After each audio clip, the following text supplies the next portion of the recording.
Road to Worlds weekly recap, week 6. Now, it is officially time that we narrow it down to 2 decks, and before I sat down to record this, I actually did that. Now, if you watched the stream on Tuesday night, you probably heard me talking about how I knew that I was going to be playing Aurora and LL, but I wasn't sure if I wanted to play Jarl or Cindra and CC. Well, the truth is, I sat down, I just kind of had like a heart to heart with myself. I was like, what do I want to play? What do I feel better about? And the truth is that I'm just kind of getting this like gut reaction feeling when I think about playing Jarl. I just think, man, like even at Worlds, it might be open, it might feel bad. Who knows? I could just get got by some goober decks that the fatigue strategy is not really that great against. So I've landed on playing Cinder and CC and Aurora and LL. We're going to be living up to the name. We're going to be aggro blazing it at Worlds. We're going to be running over people and trying to bring home some W's. We're going to talk about all the data from this past week. We've got 2 ProQuests worth of data we're going to talk about. We're also going to talk about my 2 upcoming ProQuests and what cards fit into the deck, where I'm at, and what you can expect over the next 2 weeks. You'll notice that my spreadsheet looks a little bit more empty now because we just have 2 heroes on here. We have our Cindra CC data and our Aurora LL data. Let's talk about week 6 and where we're at.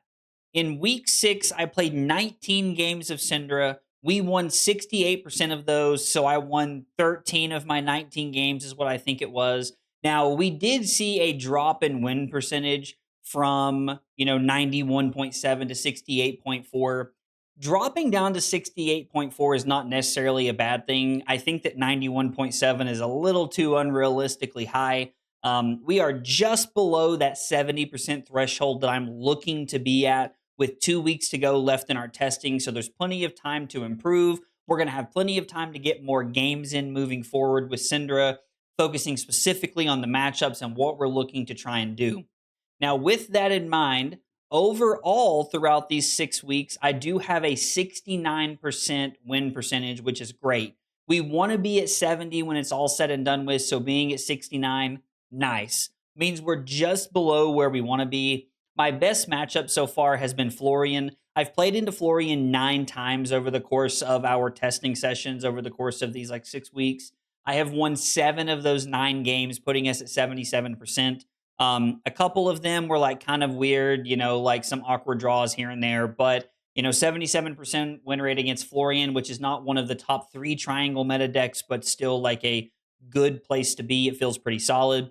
My worst win percentage is against Kasai. Now, granted, this only comes off of 3 games over the course of the 6 weeks, but we're 1-3 into the deck. I think that Kasai is like a little bit of an off-meta pick where we can expect to see some in the room, but we may not run into any in 5 rounds of the event. Who knows in CC on day 1, so who knows what we'll run into. But right now, we have some good matchups, we have some bad matchups, and we're right below that threshold with Cindra where we want to be.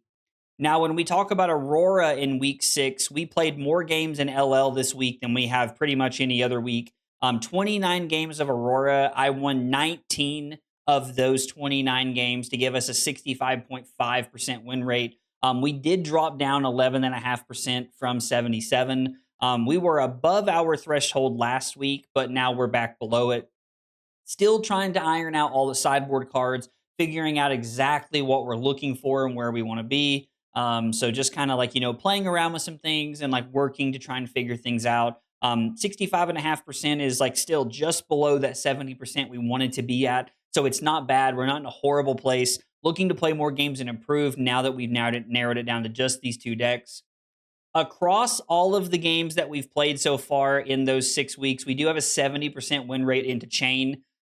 Winning into Chain has been a good thing. You want to beat Chain. It's been the #1 deck in the format. There was a banned and restricted announcement that was released this past Monday where Deadwood Dirge got restricted and Rosetta Thorn was banned. So we can expect to see a drop in Chain, but I still think that Rune Blades are going to be very, very powerful. I still think they're going to be very good in the metagame. I've played 10 games against Chain total so far. I won 7 of those, which is a good place to be. I like to see that win percentage. My worst matchup has been Starvo, which I think it's just gotten more popular with the banned and restricted announcement. So something we need to watch out for. I've played 6 total games against Starvo, and I'm 2-6 into that matchup. I have a couple of tech cards we're going to talk about later in the video that I think might help us out in that matchup that we're going to test. But 2 and 6, or I'm sorry, 2 and 4 and 6 total games is not really where I want to be. We're going to look to try and shore that up a little bit and get above that 70% win rate with 2 weeks left to go.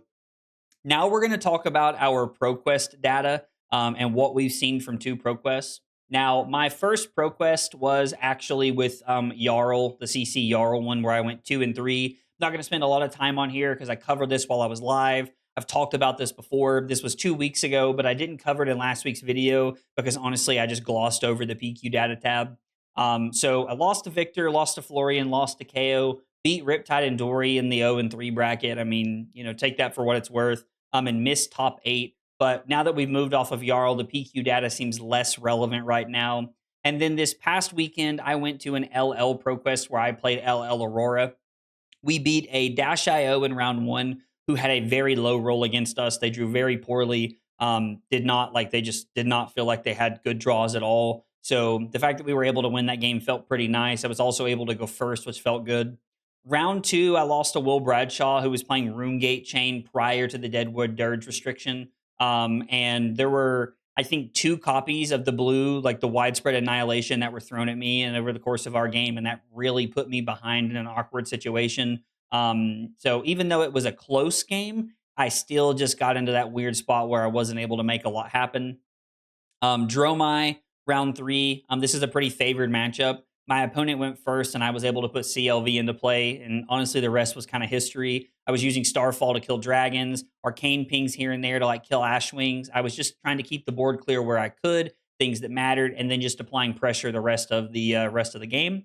Round 4, I actually played against what I would call Boomer Chain, where we played against an old school Bounding Demagon, Seeds of Agony, things like that, a more traditional style chain. And I was able to bring that one home. My opponent had a turn where they banished 2 Bounding Demigons off the top of their deck when they already had one in their banish zone, and they had 0 non-attack actions to play in hand or in banish, which is a pretty unfortunate, it's a pretty bad beat for them. And then I also had a turn where I went Skizzik, second strike, Snatch, Starfall, Snatch, which was just insane. It was absolutely crazy. Between a CLV and Snatches drawing cards, it was just crazy good for me. So I had a very good round that game that lined up well. Round 5, I beat a Kano. We were on Spell Void 3 and AB 3, which we probably won't be on moving forward, but I'll explain why later in the video here. But AB 3, Spell Void 3, apply pressure, able to run him over. I went 4-1 in Swiss, feeling pretty good about the deck. Repaired against the Kano in top 8. Again, AB 3, Spell Void 3. I actually had a turn where I had to sandbag a shock. My opponent was trying to pop off with me having no Spell Void in play, and I had an Arcanic Shockwave and a Burn Up and Shock in hand with them at 1. So with them at 1, I was then able to threaten lethal. I played a Sizzle and pitched a red to attack for 5.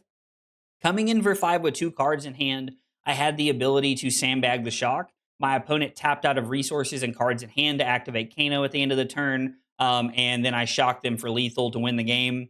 In top 4, I had a rematch against Will Bradshaw playing Runegate Chain. We had a really close game. It was 1-1 at the end of the game. My opponent had no Arcane Barrier. I had no Arcane Barrier. They had what's it called? The one that makes rune chants. God, not Deadwood Dirge. I can't remember what it's called. Read the Runes. They had Read the Runes in their hand, where they were able to do that and play a Runegate attack from their arsenal, or not from their arsenal, from their banish zone. And if I draw a shock off the top of the deck, I win. But alas, I did not, so I ended up losing. So both of my losses were to Will Bradshaw playing Chain, Runegate Chain, and I can't remember what I was going to say. My brain just had a stroke reading that in the middle of that. Anyway, that was both of my losses. Will went on to win the event, so not a bad day going 5-2, and both my losses being to Runegate Chain feels pretty good. Especially now that Runegate Chain got knocked down a peg. Feels like we're now just in a better spot with Aurora and LL. There are 3 cards that I want to talk about tonight. 1 in Cindra and 2 in Aurora. First up, let's talk about Cindra. Oath of Loyalty is the biggest talk, the biggest crux of where I'm at with the deck right now. Oath of Loyalty as a 0-for-4 starter is very, very impactful, but it also feels very clunky. So, Oath of Loyalty has the ability to be a great starter and impactful, but if you draw cards that do not have the draconic text on them, or you don't have an abundance of fealties laying around, it's very awkward and very clunky and it doesn't fit very well. So I've leaned into a couple of different options. We can either cut cards like Snatch from the deck or like Fire Tenant Strike First, as an example, non draconic cards, and look to play more cards like Yellow Brand with Cinderclaw or Lava Vein Loyalty to have more draconic and more synergy available with the deck. So it is something that we can think about doing because we have that option. Um, I mean, I don't know, like cutting those impactful cards feels really weird and just very not intuitive to me. But also cutting Oath of Loyalty doesn't feel like a good option either. I want the deck to work with as many 0 for 4s as possible, but if we cut Oath of Loyalty, we're able to play more cards like Red Snatch, and we're able to play like Fire Tenant Strike First, Ravenous Rabble, Cut Through, all of these non-draconic cards that like have impactful text on them that are like 0 for 4s or draw cards or do these cool things is really, really good. But Oath of Loyalty just being a 0 for 4 is really good way to start a turn. So I'm up in the air about that. If you have thoughts about how good Oath of Loyalty is, or if you think it should cut it, or maybe play 3, or what you think, let me know in the comments. I'd love to hear about it. Moving on to Aurora, there are two cards I want to talk about, and they're both to try and help into the Starvo matchup. I played 3 copies of Sink Below in my sideboard this weekend to try and help with Starvo. I didn't play a single copy of it at my ProQuest, unfortunately. But being able to like block out some Dominate, being able to block a Frosty Hammer can really go a long way with Sink Below. So I also think it's more consistent than Sigil of Suffering in the deck. I think just being on Sink Below provides us like a very, very impactful defense reaction that can help cover up like crush effects, or it can help cover up Frosty Hammer. It has a potentially very high ceiling for what it can do against Starvo. And the other card I want to talk about is Base of the Mountain. This equipment from Mastery Pack Guardian seems really good in a Starvo because if they fuse, like if they double fuse an Oakenold and throw it at you, you're able to just give Base of the Mountain and then banish your entire hand and add it to the combat chain. This plays around Dominate because they all come in from the banish zone instead of your hand, which is really cool. Even if you have a card like Ball Lightning in your hand that doesn't block, you can still add it to the combat chain with Base of the Mountain, and the Base of the Mountain is going to get that extra blocking effect. So these are two cards I want to try into Starvo to see if we can make that matchup closer to 50-50. Because if we can make Starvo 50-50, Aurora might just be like the best pick going into Worlds. All right, maybe Aurora being the best pick is me coping a little bit, but it being 50-50 into Starvo would be a great place for us to be. Guys, as always, if you have suggestions about the series or if you have suggestions about cards and the decks that I'm playing, throw them in the comments down below. I'd love to hear about it. If you enjoyed the video, be sure to like and subscribe for more content. Thanks for watching, and I'll see you next time. Take it easy, guys.